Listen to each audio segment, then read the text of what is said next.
Just so you notice, I'm wearing black today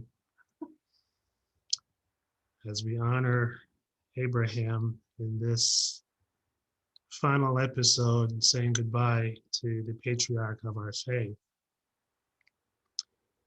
You know, as this song we just heard so beautifully paints for us, the fact is that we're all coming there. We're all going to come to die. We're all coming to that place. That's why we value so much the verses that we have in Genesis chapter 25. If you have your Bibles, we come now to this place in the Genesis record where the beloved patriarch Abraham passes away. When we first met Abraham, he was a man of 75 years old from Ur of the Chaldees, the bustling metropolis in Mesopotamia, modern day Iraq. Archaeologists tell us that so much of what we know about the ancient Near East, we know because of their finds here in this particular place where Abraham came from. And so it's no surprise then that God went there to call him. He was 75 years old, and now at the time of his death, he is 175. And all that to say that we have known Abraham for a very long time, for 100 years.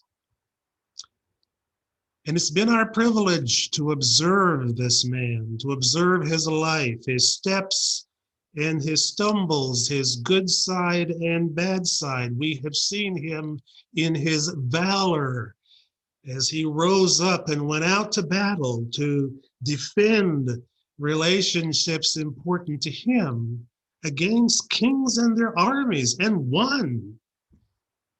And then we watched Abraham in almost like a childish fear, quiver about the fact that somebody might kill him because of Sarah's beauty, forcing him to think he had to tell a lie about their relationship.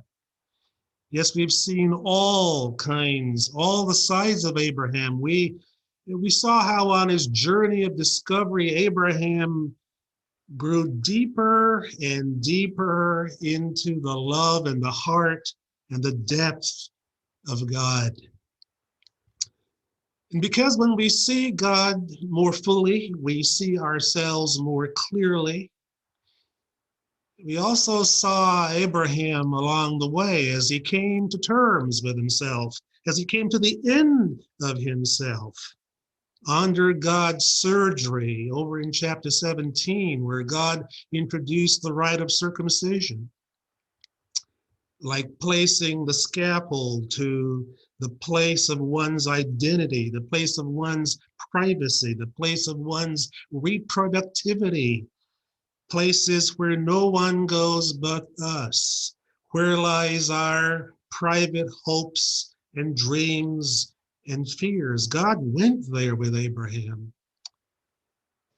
and prepared him for the ultimate test of his life, where he would go to Mount Moriah and lay his only son Isaac on the altar and raise the knife as good as killing him, except that God stayed his hand and said those wonderful words, "Now I know that there is nothing you will withhold from me." Abraham passed the final test of his life. So now we come to chapter 25, and we're about to watch the old man take his final breath and be buried beside his beloved wife Sarah in that burial plot in the cave of Machpelah near Mamre. The question is that it? You're born, you live, you die, you're buried. Is that all there is to it? You see, it is here, it is at these times, and this being a an important one, because Genesis is the book of primary reference. It is here that we come face to face with the question of the meaning of life, the question of the ever-present reality of death, and how to deal with all of that. And some of you who know me well, you know that I have some hobbies, believe it or not. I like to cook. I love cooking. When I grew up in Jamaica with my aunt, Auntie Joyce, I had to cook, and from that experience, I've learned to cook and love to cook. I don't cook much anymore because I married a great cook. But when I have nothing better to do, and when no one's in the kitchen, I love to cook. And you also know that I love music. I'm a music lover. I love all kinds of music, all kinds of genres. I not only love music, not only love to listen to music, I love to play music. I could spend hours at the piano. That's how I relax. I love playing the piano. The only thing better than playing the piano for me is playing the organ. But now I'm about to reveal a third hobby, and it won't surprise my family members and people who know me well, but maybe you've never heard me describe this as a hobby, and that is that I love to watch funerals. I enjoy watching funerals. I have a habit of collecting epitaphs. When my life is kind of going out of alignment, when I'm kind of a little restless and need to settle my heart, I stop and I watch a good funeral, particularly now that we can do that on YouTube so easily. It was about 2 or 3 weeks ago, I stopped one morning, early in the morning in my devotional time, and just watched the funeral service of Dr. George Beverly Shea. We were living in Colorado when he died, and it kind of went as a blip on the radar screen, and I never really focused in on it. That beloved gospel singer, he lived to be 104, ministered with Billy Graham for 50, 60 years, and I watched his funeral. And it was beautiful, it was powerful, the life of this man. And he spoke to my heart. And so, I love funerals, and I guess the question is, would you think, that is just some morbid fascination with death? I think not. I want to call to your attention a man who lived in Nazi Germany. And he and his family were taken to the death camps, and most of his family members were killed. He survived. His name was Viktor Frankl. And Viktor Frankl not only survived the concentration camp, but came out and thrived, became a world-renowned psychologist, invented the theory logotherapy. And Viktor Frankl is the guy who wrote the book Man's Search for Meaning. And Viktor Frankl basically says, and I believe online today we have a fine lady who is kind of a student of Viktor Frankl, Sharon Turner. And Viktor Frankl said, if you never find meaning in death, you'll never find meaning in life. There he was in a concentration camp, surrounded by death. I've had the privilege of going to Auschwitz in Poland. And I stood there. It's hard to describe the feeling, the deafness there. And Frankl came out of there. And he says, the way that I survived, the way that I live today is because in the midst of death, I found meaning. So I want to just remind you that, Frankl didn't come up with that on his own. The Bible verifies that. Ecclesiastes chapter 7 and verse 2, the wise man Solomon says, better to go to the house of mourning than to go to the house of feasting. For that is the end of all men, the end of all living, and the living will take it to heart. It's better to go to the house of mourning, to go to a funeral, than to go to the house of feasting, than to go to a party. Because the funeral is where all men end up, and the wise people, they take that to heart. Solomon is saying that one always stands to learn more from going to a funeral than going to a party. No young person ever comes back after a wild night at a party, 2 a.m., 4 a.m. in the morning, and wake the parents up and say, hey, it's been a wild night. Let me tell you all the wonderful lessons I learned. That didn't happen.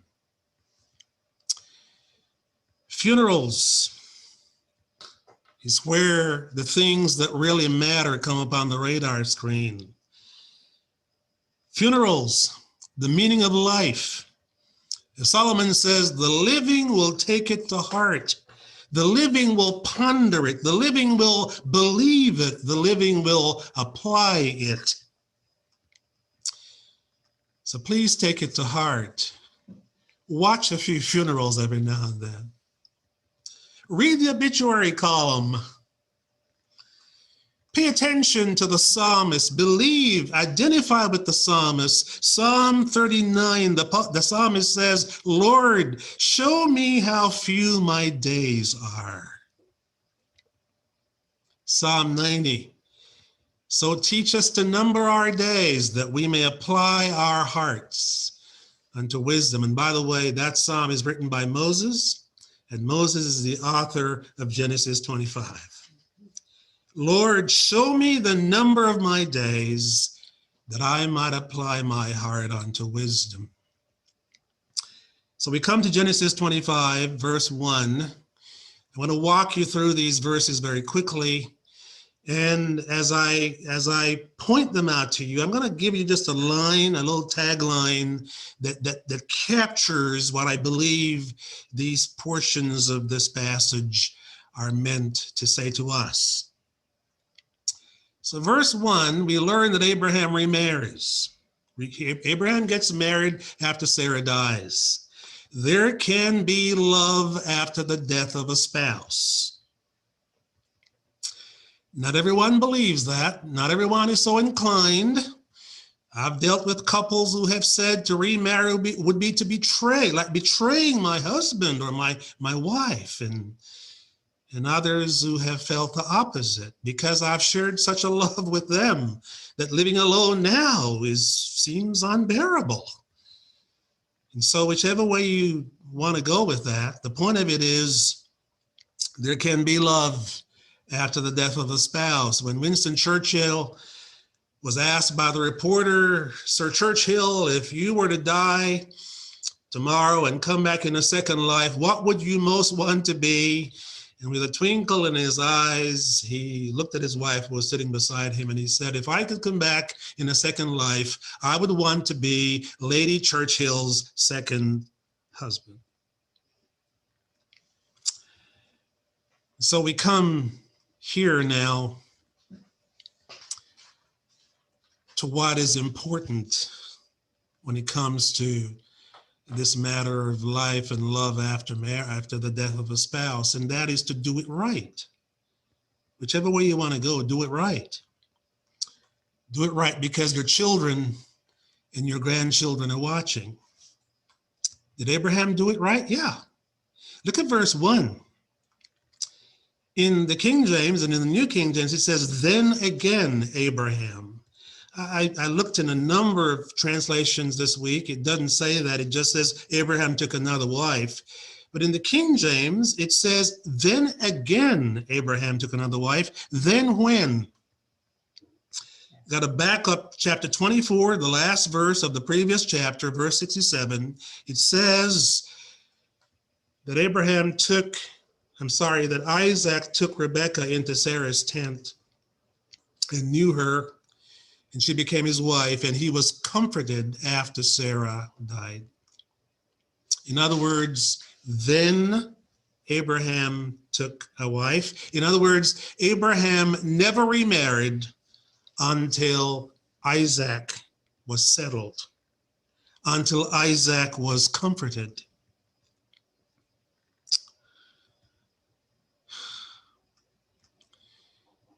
And then the question is, why would Abraham need to get married? By the way, do you know how long Abraham was married to Sarah? You know, he died at 175. If he got married to Sarah when he was in his 20s or 30s or even his 40s, they've been married for 100 years. Why get married again? The reality is that Abraham could have spent his remaining years sitting on his front porch, sipping lemonade and watching the world go by. But Abraham was not that kind of a person. Life's not over till it's over. Life's not over till it's over. You see, Abraham understood that life needs to be lived to the full. To the full, and he wanted to live life to the full, so he got married, and he married Katura. And who is Katura? We don't know. Nothing is said about her. We know she's younger because she could still have babies and had 6 sons. So basically, in verse 1, the tagline is, life's not over till it's over. Verses 2, 3, and 4, make note of these boys. That's the tagline. Make note of the boys. Here in these verses, we're given the names of the 6 sons that Katura gave birth to Abraham. Why name the boys? Why does the Spirit of God inspire the writer to give us the names of the boys? Why is that even important? Because these descendants of Abraham are going to show up in some surprising places as we go on through the biblical narrative.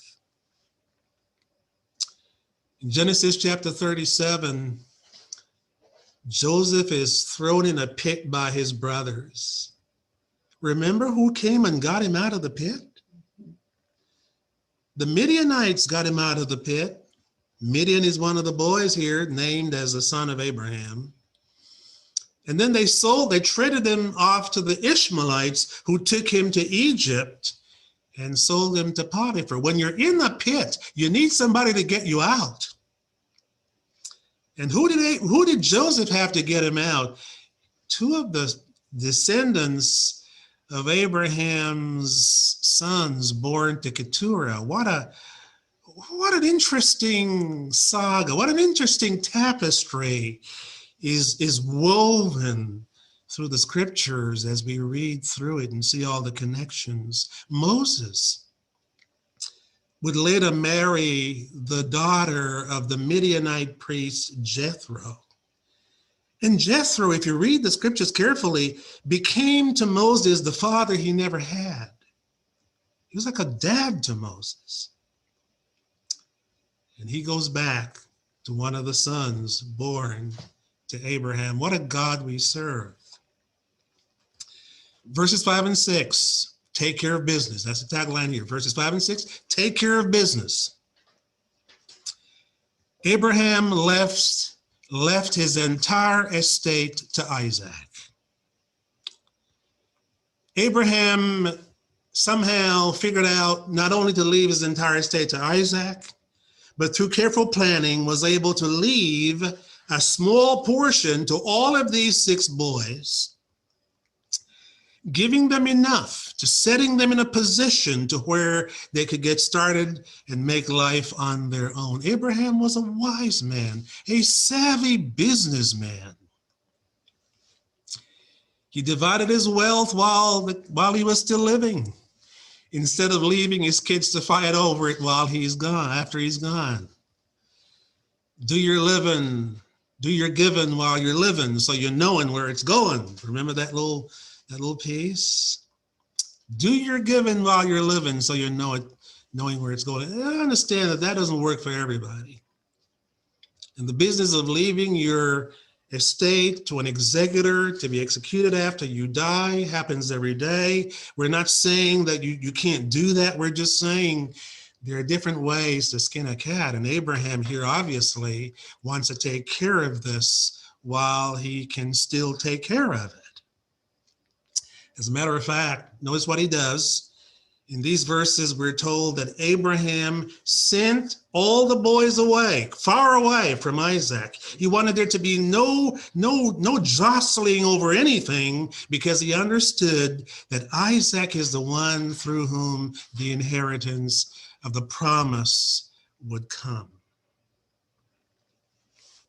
So take care of business.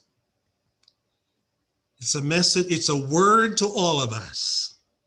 Take care of business. Have you taken care of business? Are you taking care of business? I want to point out something here. Notice where it says the sons of the concubines at the beginning of verse 6, the sons of the concubines. You know, funerals can be occasions where stuff comes out that surprises people. Did Abraham engage in an escapade, a wild escapade with a bunch of Canaanite concubines? That's a question that some people ask very fearfully by that concubines plural. The answer is no. No, the word concubine is used here to refer to a wife of a lesser status. To underscore that Abraham's only real wife is Sarah. Why plural then? Well, because Abraham has two sets of sons. He's got Isaac, and he's got Ishmael born to Hagar, and he's got these 6 sons born to Katura. And so basically, concubines is a reference to Abraham's sons born to him by these 2 women who are not Sarah. So just want to make sure there are no scandals here in Abraham's life. There are no skeletons in Abraham's closet.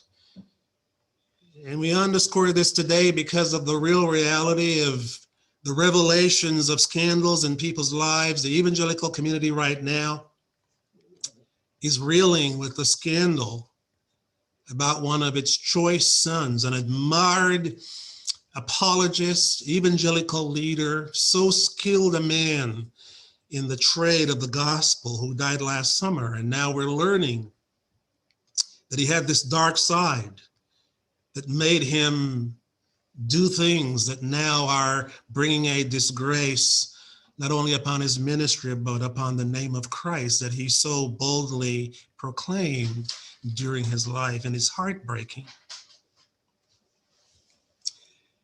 There's an ancient Olympic game, I'm told, where in this race, the prize is not given to the person who gets to the finish line first.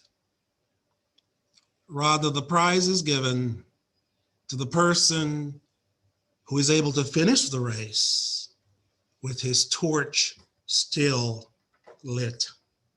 His torch still lit. Isn't that the goal of life?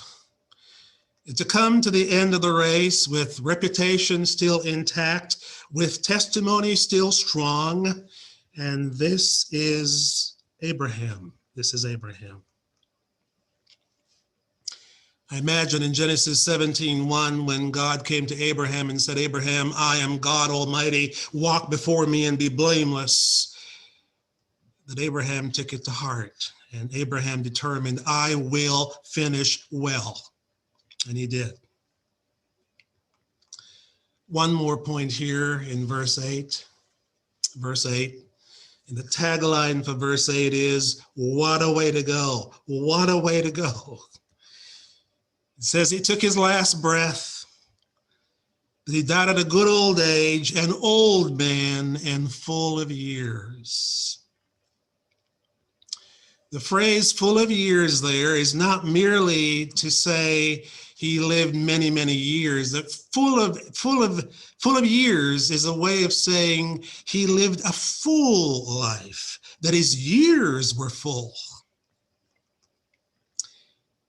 You see, you can add years to your life, but you can add life to your years. And Abraham lived a full life.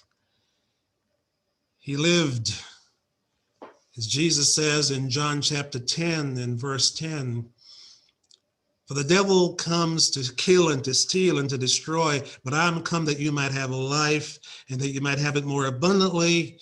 And the term abundant, more abundantly there, you might have it to the full. Abraham lived his life to the full.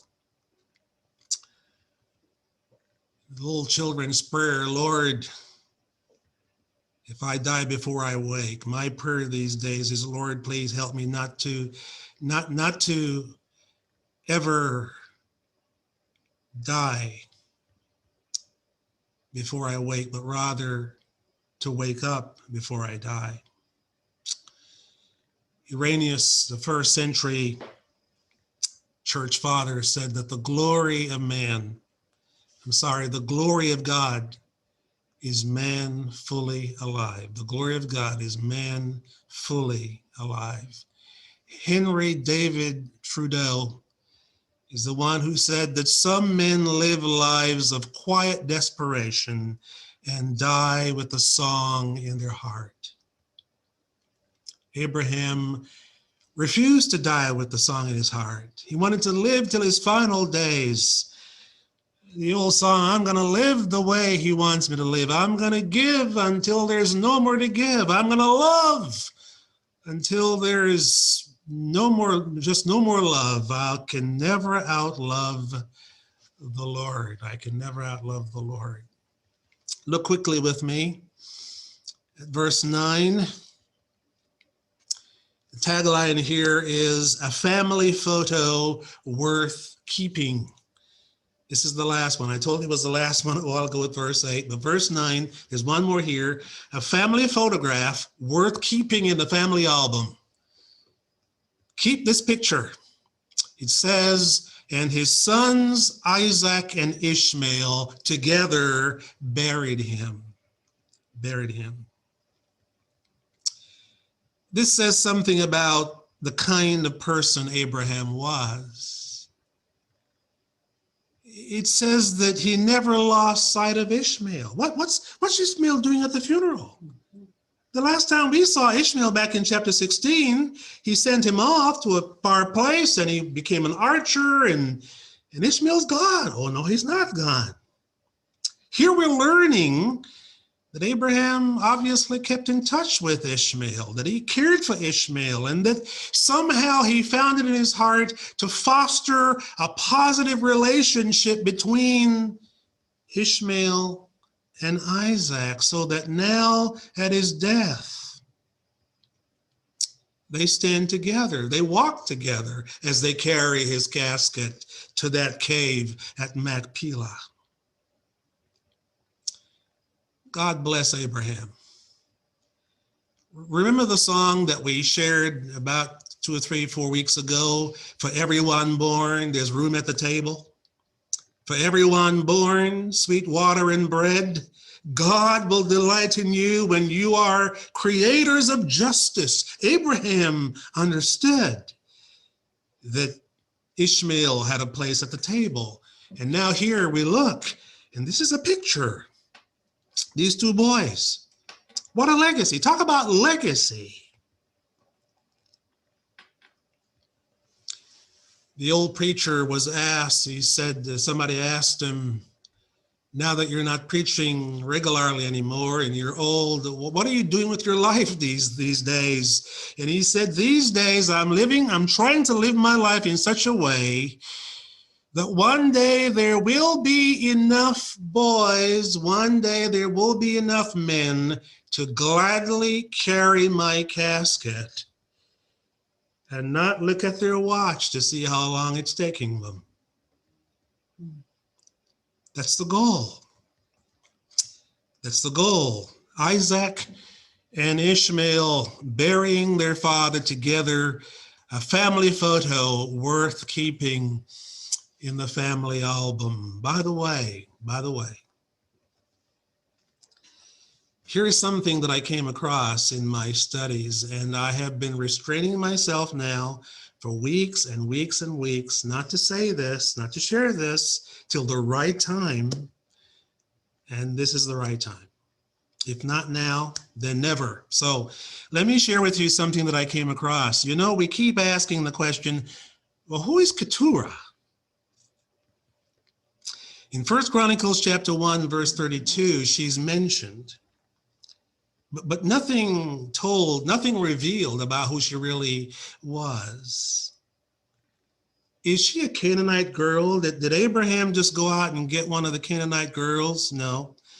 In chapter 24, Abraham is so careful. He sends his son, rather his servant, to go all the way back to Ur to get a wife for Isaac, because Isaac was not supposed to marry one of the Canaanite girls. It is very unlikely that if he was so careful that Isaac should not marry a Canaanite girl, that he then would just turn out himself and take a Canaanite concubine. No, she's not from Canaan. Then where in the world is she from? In my research, I was surprised to learn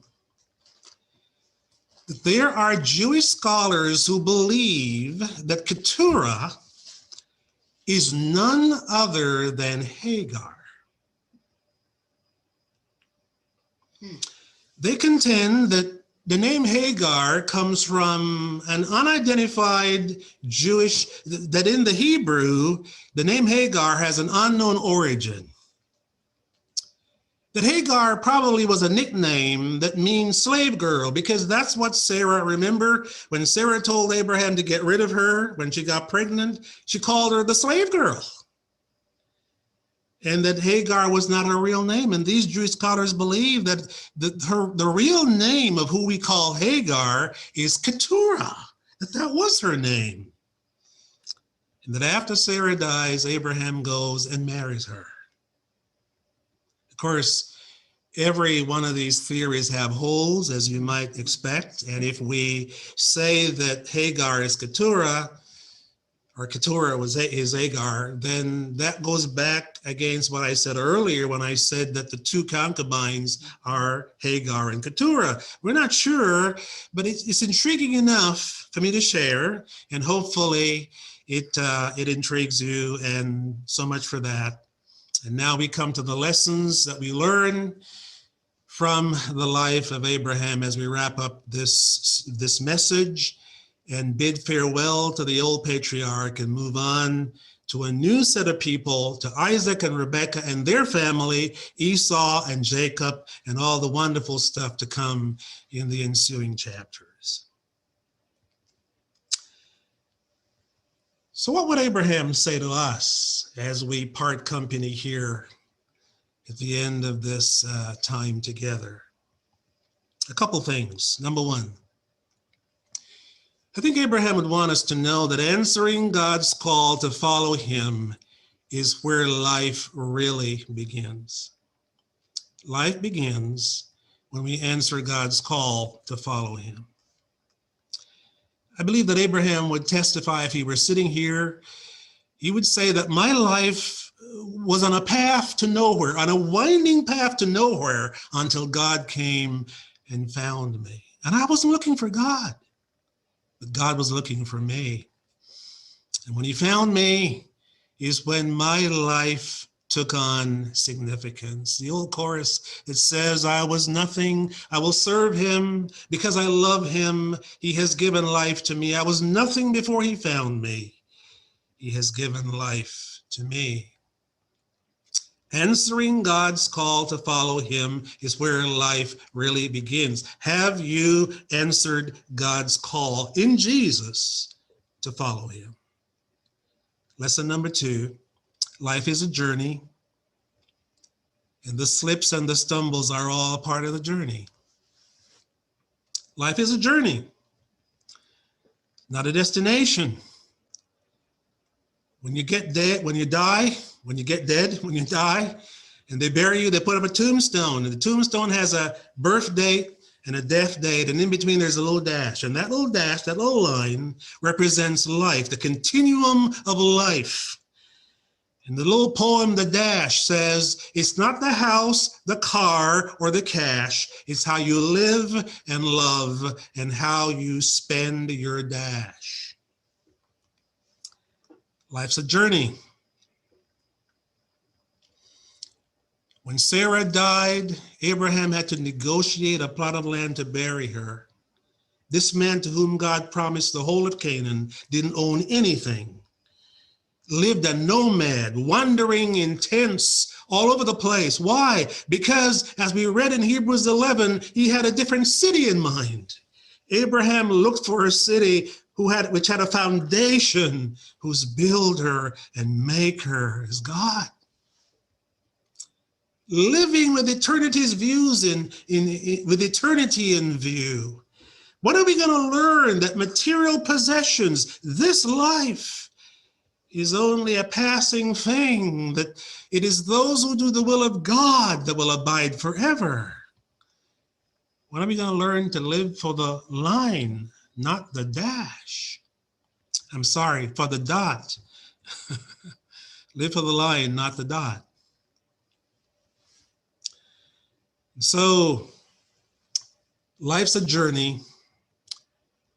And the slips and the stumbles are a part, they're an integral part of it. The good side, the bad side, the failures, the successes, the miracles and the messes, they're all a part of the experience. Number 3, very quickly, the ultimate goal of life is that our faith would come to fully rest in the greatness and the goodness of God.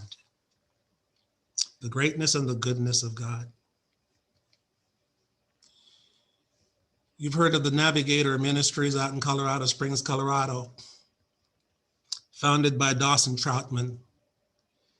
One day, Dawson Troutman was up at Croon Lake, New York, and he was at a retreat, and he was on a boat, and one of the young ladies fell over, and he tried to rescue her, and in the process, he drowned. And when word got back to Colorado to Mrs. Troutman, early in the morning, she was taking her morning walk when they ran up to her to tell her that her beloved Dawes had drowned. She spontaneously looked up into the heavens and said, "The Lord is in the heavens, and he does whatever pleases him." Quoting from Psalm 115. You know what? Whatever is in you is what comes out when something bad happens. And what was in her was a clear understanding of the goodness and the greatness of God that surpassed her worst days, her worst nightmares. Her faith had come to fully rest in the greatness and in the goodness of God. Michael Wells used to say, God gives us an average of 80 years to make a fast track through life with the goal that somewhere along the way we'll come to the end of ourselves, die to our pride, and quit trusting in our own righteousness. That's where Abraham came. He came to live a circumcised life, a life with a circumcised heart, where his ought to and his want to became one and the same. Our pleasure and our duty, though opposite before, since we have seen his beauty, are joined to part no more. That's where he came to Mount Moriah, the place of surrender. Lay it down at Mount Moriah. Offer up what you hold best. That's where Abraham came. The story of Hudson Taylor, missionary to China. It says that Hudson Taylor, in his biography, the autobiography of Hudson Taylor, it says that the sun never rose on China, but that it didn't find Taylor on his knees praying for the salvation of the Asian continent. And that Hudson Taylor never ended his prayer time without quoting that wonderful hymn, that gospel song, Jesus, I am resting in the joy of what thou art. I am finding out the greatness of your loving heart. Thou hast bids me gaze upon thee, and thy beauty fills my soul, and by thy transforming power, thou hast made me whole.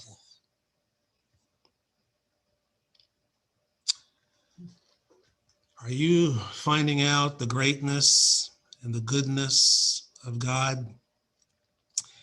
With each step along the way, with each revelation of God, with each altar that Abraham built, he was discovering, remember now, worship is recognizing and responding appropriately to the goodness and the greatness of God. That's why Abraham worshiped. And so when we come to the end of this ceremony for Abraham,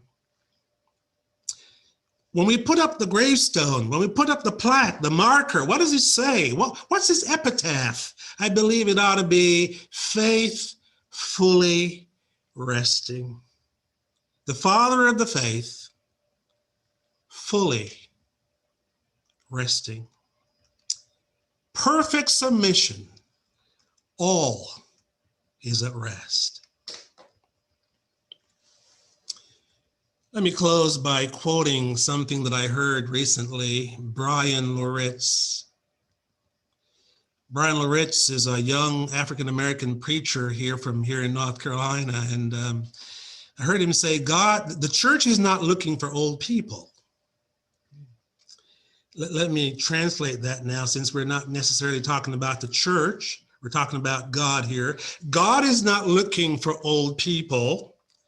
He is rather looking for patriarchs and matriarchs, Brian Loritz said, who will leverage the odometer of their spiritual walk in a way that inspires succeeding generations to live for a greater cause, to live a better story, to pursue their God-ordained destiny. God's not looking for old people. God's looking for patriarchs and matriarchs who will leverage their lives in a way that will inspire those coming behind them to pursue a greater destiny. In other words, don't just get older, get better. Don't just sit around and wait for death to arrive. Make an impact. And the older you get, the greater the impact you can make. Don't just finish well. So those who come behind you will find you faithful. That marvelous song that Steve Green used to sing, we're pilgrims on the journey of a narrow road. And those who've gone before us line the way, cheering on the faithful, encouraging the weary, their lives a stirring testament of God's sustaining grace. And after all our hopes and dreams have come and gone, and our children sift through all we've left behind, may the clues that they discover, and the memories they uncover become the light that leads them to the road we each must find. Oh, may all who come behind us find us faithful. May the fire of our devotion light their way, and may the footprints that we leave lead them to believe, and the lives we live inspire them to obey. Oh, may all who come behind us find us faithful. You know, who would have said that in the Old Testament, who would have said back when Abraham was living that someday, 4,000 years later, here I'd be talking about him, and the Old Testament scriptures would come to be known in association with the name Abraham, the God of Abraham, Isaac, and Jacob, a phrase repeated some 12 times throughout the Old Testament, the God of Abraham, Isaac, and Jacob.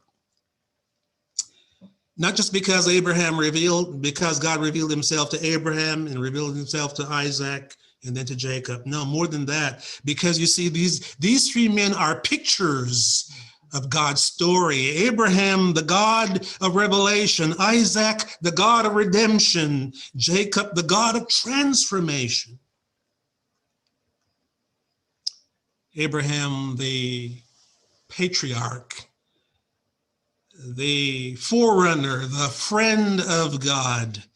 Isaac, and then Jacob, and then 12 sons, and one of them Joseph, and the nation that God promised would come to be formed down in Egypt, because Joseph went down there by accident? No, by God's providence.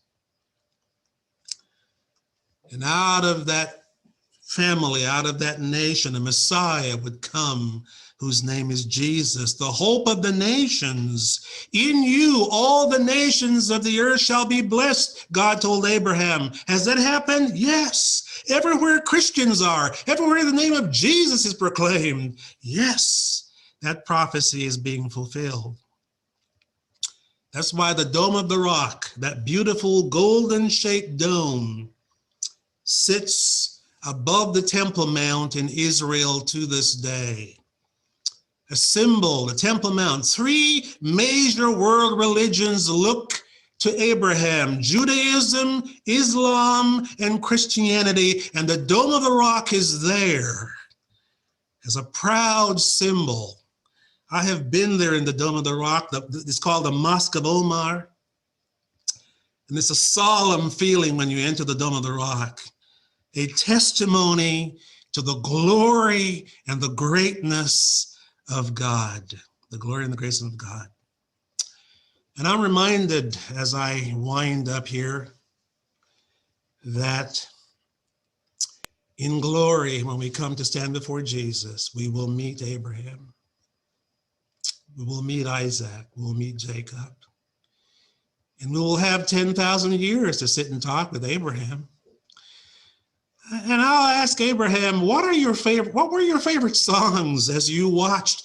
Abraham would say, I owed it all to grace. I owed it all to grace. When we talked to Abraham about his greatness and his being the father of the faith, and he would say, oh no, I owe it all to grace. Amazing grace, how sweet the sound. And Abraham would say, I made it because love would not let me go. Oh, love that will not let me go. And Abraham would say, all I did was raise Ebenezer's as I went along. Come thou fount of every blessing, tune my heart to sing thy praise. Here I raise my Ebenezer, hither by thy help I've come. And I love the verse that says, prone to wonder, Lord, I feel it, prone to leave the God I love. Here's my heart, Lord, take and seal it. Seal it for thy courts above.